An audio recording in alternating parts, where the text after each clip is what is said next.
ጤና ይስጥልኝ አድማጮቻችን፣ ተመልካቾቻችን እንደምን አላችሁ? እንደምን ሰነበታችሁ? ግርማ ካሳ ነኝ። ይህ ዋሜራ ነው።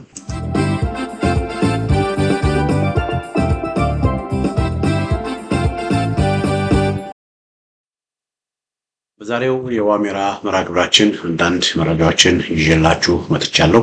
በተለይ ያው በብዙ ኢትዮጵያውያን ዘንድ እንግዲህ የሚያነጋግረውና የብዙ ኢትዮጵያውያን ትኩረት የሳበው የፋኖ እንቅስቃሴ ነው። ፋኖ እያደረገ ያለው ትግል እንግዲህ ዘርፈ ብዙ ትግል ነው። ያው በአውደ ውጊያ የሚደረገው ትግል አለ። ከአውደ ውጊያ በተጨማሪ ደግሞ በፕሮፓጋንዳ፣ በህዝብ ግንኙነት፣ በፐብሊክ ሪሌሽን የሚደረግ ትግል አለ። የፖለቲካ ትግልም ደግሞ አለ። ያ የፖለቲካ ትግል እና የፐብሊክ ሪሌሽኑ ትግል፣ የፕሮፓጋንዳ ትግል ግን የተያያዘ በተቻለ መጠን ፋኖ የህዝብ ድጋፍ እንዲያገኝ የህዝብ ድጋፍ እንዲያጣ፣ በፋኖ ደጋፊዎች መካከል ተስፋ መቁረጥ እንዲኖር፣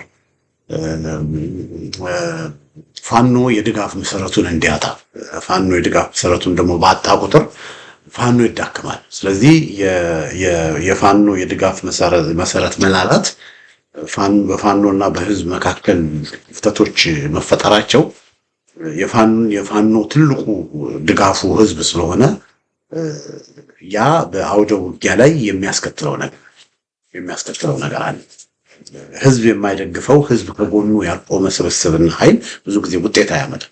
ስለዚህ ህዝብን ከፋኖ ማጣላት አገዛዙ እንደ ድሮን እየላከ፣ ወታደር እየላከ፣ አየር ወለድ እየላከ፣ በመቶ ሺህ የሚቆጠሩ ታጣቂዎችን እየላከ ከሚያደርገው አካላዊ ፊዚካል አውደ ውጊያ ባልተናነሰ በቅስቀሳና በፕሮፓጋንዳ የሚያደርገው አውደ ውጊያም በጣም ብዙ ገንዘብ እያወጣበት ያለው ጉዳይ ነው ወገኖቼ። ስለዚህ የፋኖ ትግል ለህልውና የሚደረገው ትግል ዘርፈ ብዙ ነው የምንለው በዚህ ምክንያት ነው።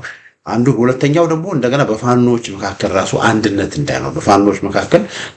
እንዳይኖር ከፍተኛ ባጀት እና ከፍተኛ ወጪ መድቦ አገዛዙ እየሰራ ነው። እነዚህ በሙሉ እንግዲህ በጦርነቱ ውስጥ ያለ ጉዳይ ነው። በዛኛ ሳውዲ ያለውን ኃይል ተቀባይነት እንዲያጣ ማግኘት፣ በዛኛው ሳይድ ያለው ኃይል እርስ በርሱ እንዲከፋፈል ማድረግ፣ በዛኛው ሰው ያለው ኃይል እንዲጠናከር ማድረግ ራሱን የቻለ እነዚህ ሁሉ ራሳቸውን የቻሉ በጣም በአንድ ትግል ውስጥ ወሳኝ የሆኑ ነገሮች ናቸው እና አገዛዙ ገንዘብ አለው፣ የሚረጨው የሚበትነው ገንዘብ አለው። በገንዘቡ ብዙ ሰው መግዛት ይችላል። ያሉ ክፍተቶችንም ደግሞ ከራሳችን ድክመት ደግሞ ያሉ ትናንሽ ክፍተቶችንም ደግሞ በመጠቀም ያንን ስንጥቅ በመጠቀም ደግሞ ብዙ ነገር ማድረግ ይችላል እና እጅግ በጣም በርካታ የብልጽግና ሚዲያ ፕሮፓጋንዲስቶችን አሰማርቶ በፋኖ መካከል እየተደረገ ያሉትን አንዳንድ ችግሮች ሁሉ እያጎላ እያሳየ ህዝብ ተስፋ እንዲቆርጥ የማድረግ ስራ ይሰራል እና እኛ በዚህ የዋሜራ ፕሮግራም ዋና ዓላማችን በፋኖ ውስጥ የሚደረጉ አንዳንድ ስህተቶችን በምንጠቁምበት ጊዜ፣ በፋኖ ውስጥ የሚደረጉ አንዳንድ ስህተቶችን በምናሳይበት ጊዜ በዋናነት ዓላማችን አድማጮቻችን፣ ተመልካቾቻችን ውጤት እንዲመጣ ፋኖ ያሉትን አንዳንድ ስህተቶች እንዲፈታ ነው። አገዛዙ ሰርጎ ገቦችን በፋኖ ውስጥ አስገብቷል። በተለይ አመራር ደረጃ ሁሉ እስኪደርሱ ድረስ ያደረገበትም ሁኔታ አለ እና አገዛዙ ሰርጎ ያስገባቸው ሰዎች፣ ለፋኖ መሳይ ሰዎች አመራር ደረጃ ሁሉ እስከ መድረስ ደርሰው የፋኖን ትግል ችግር ውስጥ ሲከቱት አይተናል። ስለዚህ ይህንን አይነት አሰራሮችን ከወዲሁ ኤክስፖዝ ማድረግ፣ የሚሰሩ ስህተቶችን ከፋኖዊ መርህ፣ ከህዝብ መርህ፣ ከስነ ምግባር መርህ፣ ከሰብአዊነት መርህ ውጪ የሚሰሩ ስራዎችን፣ በተለይ ፋኖን ከህዝብ ሊያጣሉ የሚችሉ ስራዎችን፣ ፋኖ ወደፊት እንዳይሄድ ስትራቴጂክ በሆነ መንገድ ወደፊት እንዳይሄድ የሚያደርጉ ስራዎችን ከወዲሁ ማክሸፍ፣ ከወዲሁ ማጋለጥ፣ ከወዲሁ ኤክስፖዝ ማድረግ፣ እርማትና ማስተካከያ እንዲደረግባቸው ማድረግ የሁላችንም ኃላፊነት እና በዛ አንጻር ትግሉ የጥቂት ግለሰቦች ወይም የፋኖ መሪዎች አይደለም። ትግሉ የህዝብ ነው። ትግሉ የሁላችን። ስለዚህ ይህንን የህልውና ትግል ሁሉም ሰው እንደ አይኑ ብሌን ሊጠብቀው የሚገባ ጉዳይ ነው እና በዚህ ጉዳይ ላይ ሁሉም የራሱ የሆነ ድርሻ ሊወጣ ይገባል። ያለውን ነገር በ2 በ3 በ4 በ5 የፋኖ አመራርን በሚሉት ላይ ጥሎ እነሱ ሁሉን ነገር ትግሉን እስኪ እንዲያጨማልቁትም ደግሞ መፈቀድ የለበትም። ይሄ የህልውና ትግል ስለሆነ የህዝብ ትግል ስለሆነ የግርማ ካሳ ትግል አይደለም፣ ወይ በለጠ ወይ የአበበች ትግል አይደለም፣ የዘመነ ካሴ ወይ የምሬ ወዳጆ ወይ የኢንጂነር ደሳለኝ ሲያስብሸዋ ወይ መከታው ወይ የእስክንድር ትግል አይደለም። ይሄ የህዝብ ትግል ነው። የህዝብ ትግል ስለሆነ ህዝብ ይህን ትግል የመጠበቅ ኃላፊነት አለው። ስለዚህ አንዳንድ ጊዜ በትግሉ ውስጥ ደግሞ ውጣ ወረዶች ስላሉ አፕ ኤንድ ዳውኖች ስላሉ በዛ በውጣ ወረድ ውስጥ ጥሩ ነገር ስንሰማ እንደምንደሰተው ደግሞ አንዳንዴ ደስ የማይሉ ነገሮችን እንሰማለን እና አንዱ በተለይ የጋሽ ተስፋዬ መካሻን ህልፈት ተከትሎ የሰማነው ነገር በጣም እኔን ጨምሮ ብዙዎቻችንን ውስጣችንን የሰበረን በጣም ያሳዘነ በጣም የጎዳ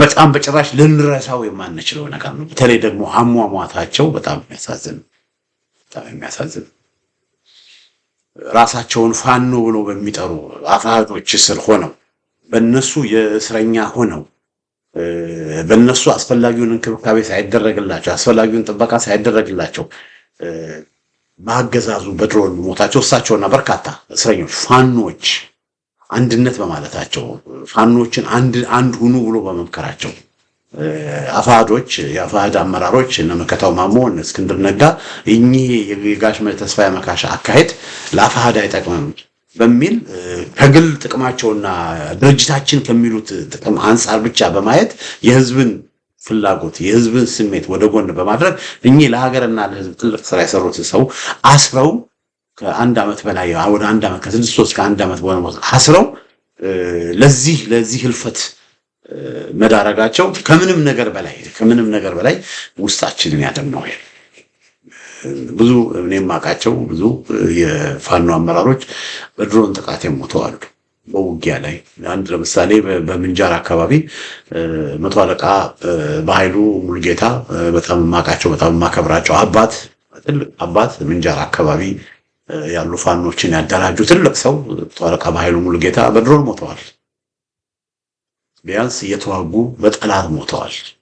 ነጋሽ ተስፋዬ መካሻው ግን የሞቱት እነ መከታው ማሞ አፋዶች አስረዋቸው በእስር ላይ እንዳሉ ነው የሞቱት እና ይሄ በጣም ውስጥን የሚያቆስል በጣም በቀላሉ ሊረሳ የሚችል ነገር አይደለም እና ይህንን ተመልክቶ ነጋሽ ተስፋዬ መካሻ ተመልክቶ በጣም የተለያዩ አስተያየቶች እየሰጡ ነው። ኢትዮጵያውያን ቁጣቸውን እየገለጹ ነው፣ ንዴታቸውን እየገለጹ ነው።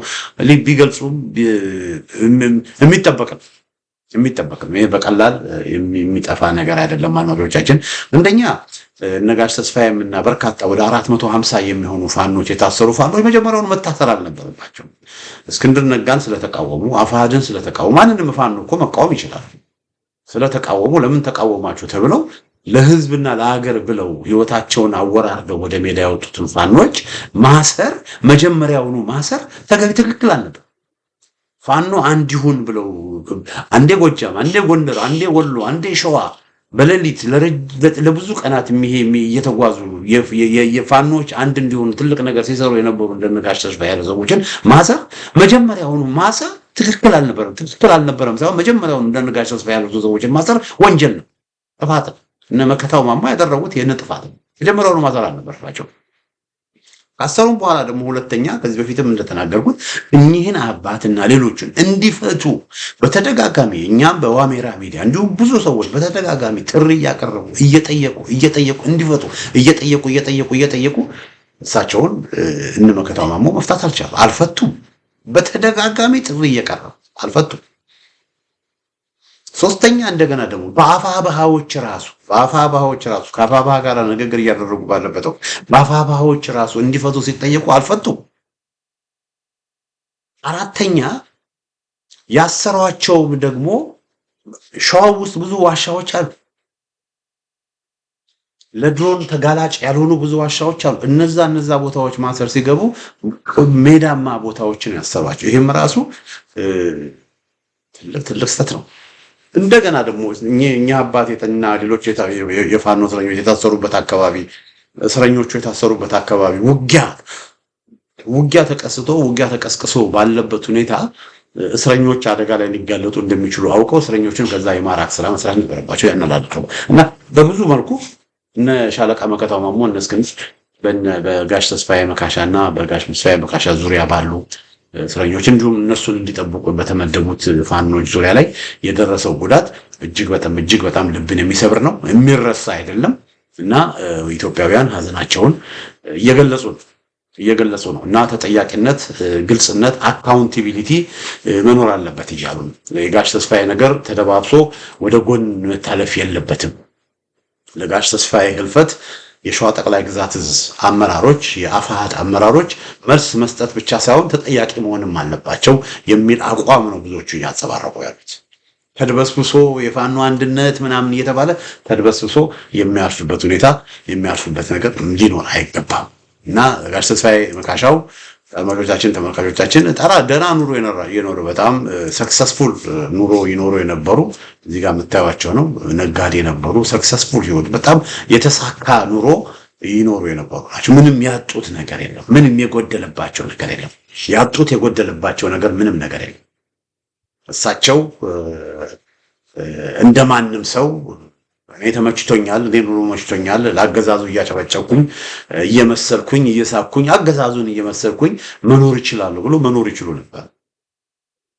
ነገር ግን ህሊና ስላላቸው ሰው ስለሆኑ እኔ ጥሩ ኑሮ የምኖረው ግን ሌሎች ልጆቼ የልጅ ልጆቼ እንዴት በዚህ ሁኔታ አማራ እየተባሉ እየተገደሉ፣ አማራ እየተባሉ ሆዳቸው እየተቀደደ እየተገደሉ፣ ማህፀን ውስጥ ሁሉ ሳይቀር አማራ እየተባሉ እየተገደሉ፣ በእሳት እየተቃጠሉ፣ ከቤታቸው በሚሊዮኖች እየተፈናቀሉ እንዴት አስችሉኝ ይሄን ይሆናሉ በሚል ለህዝብ ሲሉ፣ ለአማራው ማህበረሰብ ሲሉ፣ ለህዝብ ሲሉ